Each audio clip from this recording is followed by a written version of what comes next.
Oke, selamat malam saudara-saudariku yang terkasih.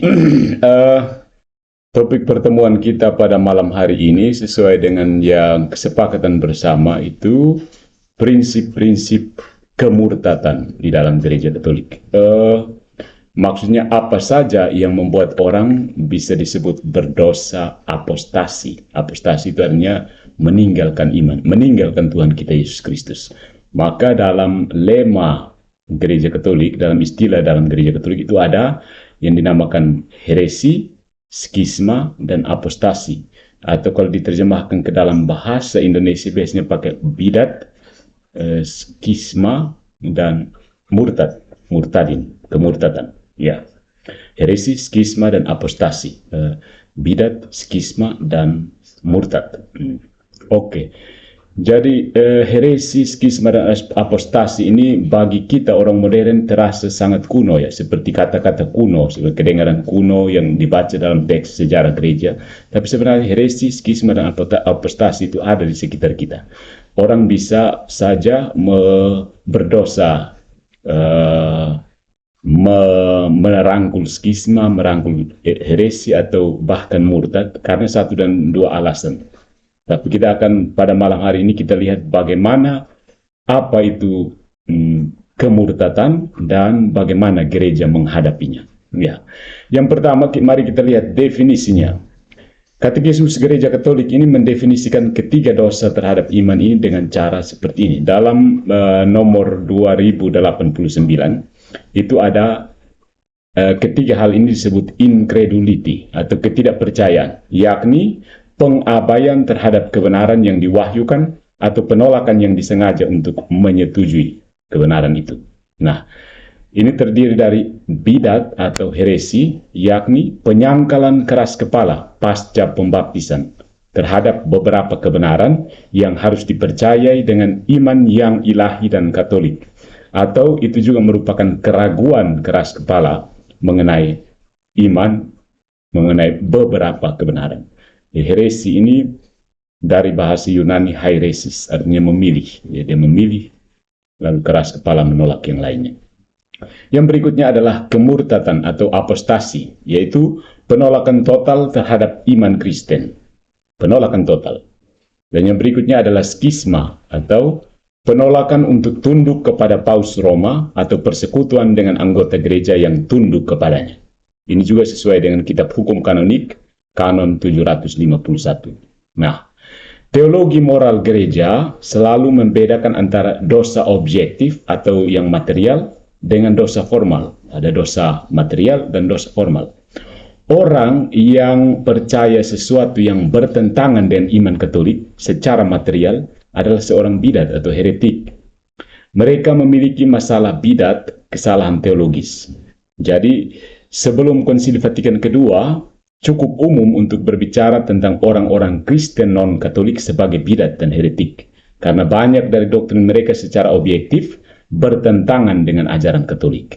Nah, perbedaan teologis ini tetap benar meskipun sesuai dengan amalan pastoral dari Konsili Vatikan kedua, sampai hari ini kita menggunakan istilah heretik hanya untuk menggambarkan mereka yang dengan sukarela menerima apa yang mereka ketahui bertentangan dengan kebenaran yang diwahyukan.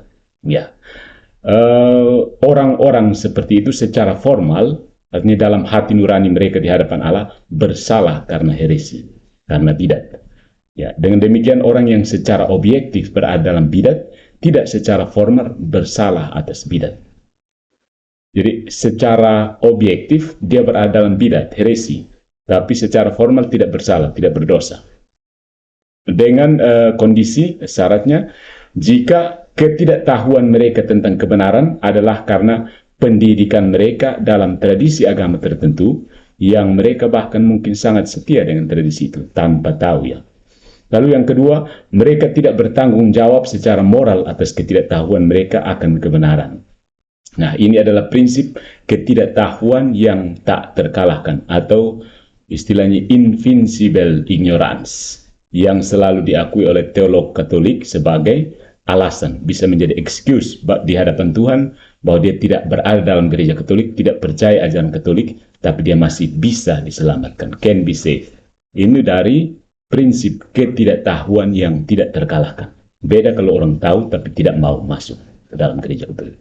Nah, hal yang sama berlaku untuk kemurtadan atau apostasi. Orang yang meninggalkan bukan hanya gereja Katolik, tetapi meninggalkan Kristus sendiri secara material adalah seorang murtad. Murtad ini.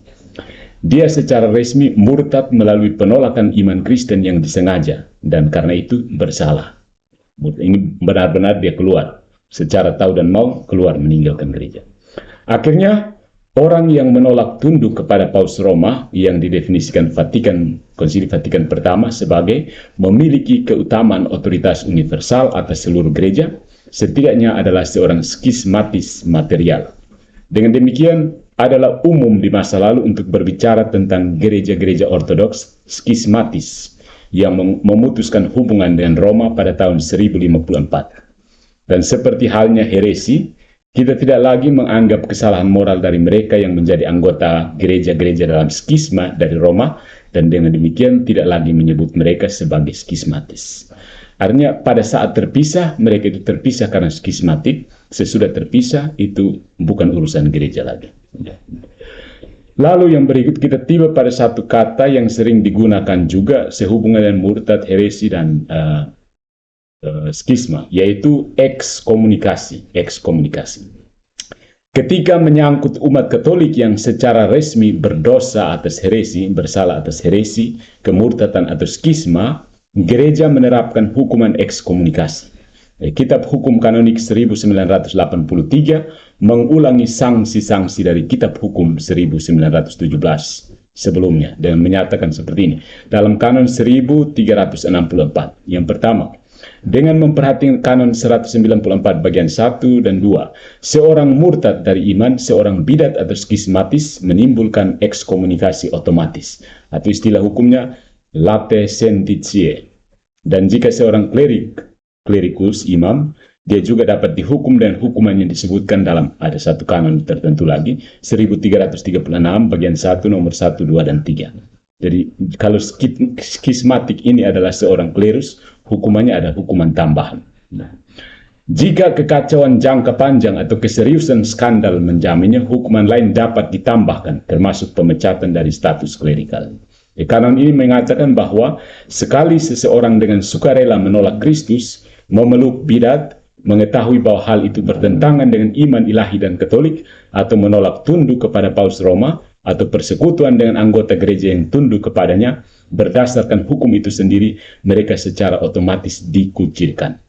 Tidak ada tindakan gerejawi yang diperlukan, dan tidak perlu ada pemberitahuan publik. Otomatis terkucil. Late sentitiae. Namun, untuk bisa menimbulkan ekskomunikasi late sentitiae ini, seseorang harus memenuhi persyaratan umum untuk kesalahan kanonik yang ditetapkan dalam Kitab Hukum Kanonik ini.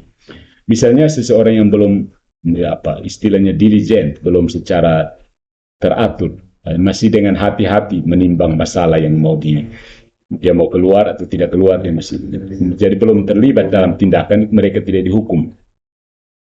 Kemudian dalam Kanon 1321, tidak seorang pun dihukum kecuali pelanggaran eksternal terhadap hukum atau ajaran yang dilakukan oleh orang tersebut secara serius dapat diperhitungkan kepada orang tersebut dengan alasan kedengkian atau kesalahan. Dan seseorang yang dengan sengaja melanggar hukum atau ajaran terikat oleh hukum yang dinyatakan dalam hukum atau ajaran itu, kecuali hukum atau ajaran menentukan sebaliknya, seseorang yang telah melanggar hukum itu atau ajaran itu karena kurangnya ketekunan yang diperlukan tidak dihukum. Bahasa hukumnya terlalu rigoristis. Kecuali jika terbukti sebaliknya, imputabilitas diasumsikan setiap kali terjadi pelanggaran eksternal. Seseorang yang tidak memiliki penggunaan akal yang tepat juga tidak dapat dihukum. Jadi dalam Kanon 1322, orang yang biasanya tidak menggunakan akal, habitually don't use akal sehat, reason, dianggap tidak mampu melakukan pelanggaran, bahkan jika mereka telah melanggar hukum atau ajaran dalam keadaan sementara kelihatan waras. Kanon berikut melengkapi daftar kondisi yang dapat mencegah penerapan ekskomunikasi dan sanksi gerejawi lainnya. Di Kanon 1323, Berikut ini tidak dikenakan hukuman ketika mereka telah melanggar hukum atau aturan. Seseorang yang belum menyelesaikan usia 16 tahun, belum genap 16 tahun. Seseorang yang tanpa kesalahan apapun tidak menyadari melanggar hukum atau ajaran, namun ketidaksengajaan dan kesalahan setara dengan ketidaktahuan. Dan seseorang yang bertindak karena kekuatan fisik atau berdasarkan kecelakaan belaka yang tidak dapat diduga atau dicegah ketika bisa diramalkan atau diduga.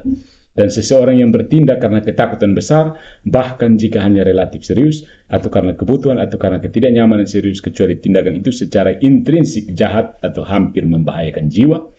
Dan seseorang yang demi pembelaan diri yang sah atau pembelaan orang lain bertindak melawan agresor yang tidak adil dengan moderasi yang semestinya. Seseorang yang tidak memiliki penggunaan akal, seseorang yang tanpa kesalahan merasa bahwa dalam keadaan kanon tertentu telah diverifikasi. Nah, ini artinya syarat-syarat yang diperlukan untuk seseorang diberlakukan hukum ekskomunikasi. Sebab jika seseorang telah menganut bidat, skisma atau heresi, dia dengan sendirinya lapis sententiae. Tapi ada syarat-syarat tertentu di mana hukuman itu tidak ditetapkan. Hukuman ekskomunikasi ini disertai dengan larangan menerima sakramen, sementara tidak dibebaskan dari kewajiban seperti misa hari Minggu dan hari-hari raya, atau hari suci Paskah dan seterusnya. Untuk diperdamaikan dengan gereja, seseorang yang telah diekskomunikasi, bahkan jika fakta itu diketahui oleh orang itu sendiri, pertama-tama harus dicabut ekskomunikasinya.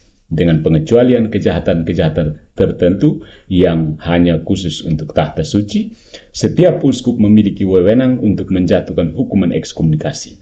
Namun, uskup biasanya mendelegasikan kemampuan ini kepada para imamnya atau setidaknya kepada bapa pengakuan tertentu, biasanya di katedral.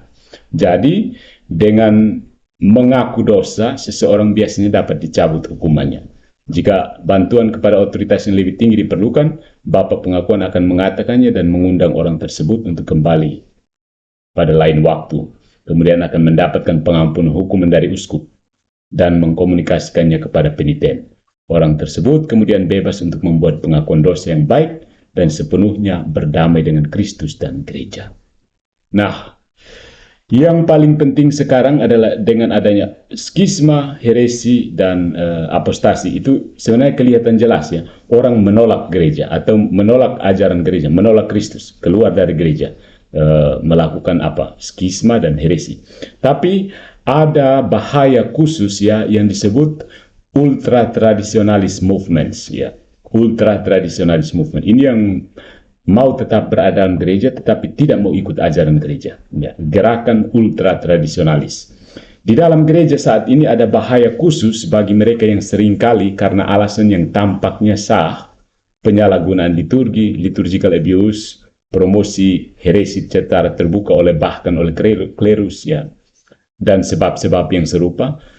Banyak orang mencari perlindungan dalam gerakan-gerakan tradisionalis di pinggiran gereja, gereja marginal, di pinggiran-pinggirannya.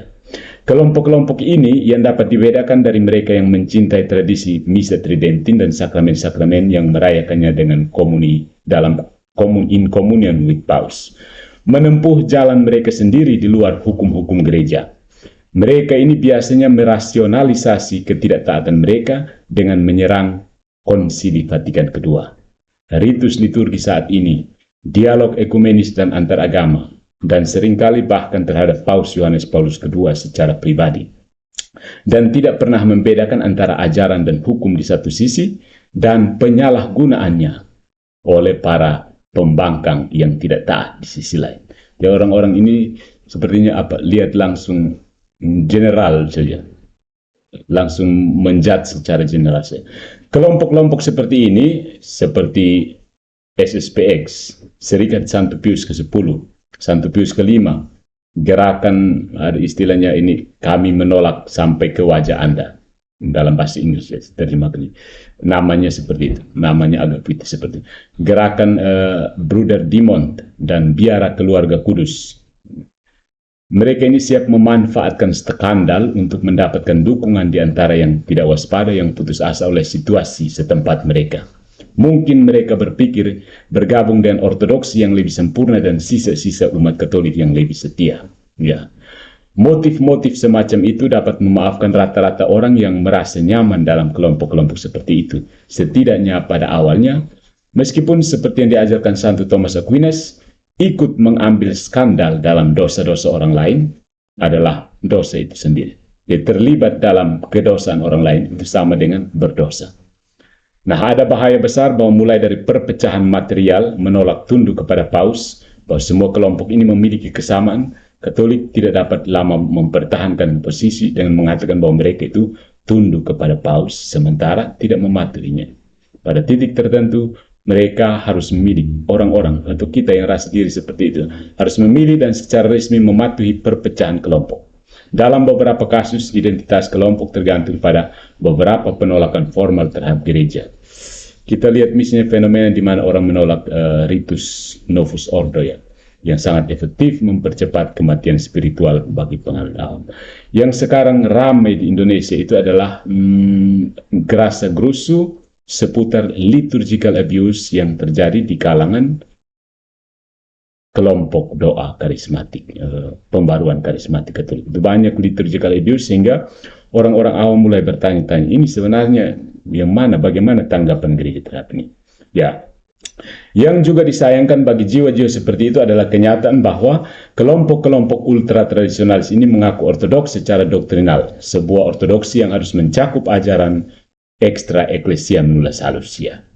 Ini berarti bahwa seseorang yang telah secara resmi memisahkan dirinya dari gereja melalui bidat atau skisma, atau mengetahui bahwa gereja benar gagal memasukinya, tidak dapat diselamatkan, kecuali tentu saja mereka meninggalkan kehendak mereka sendiri dan berdamai dengan gereja. Ya.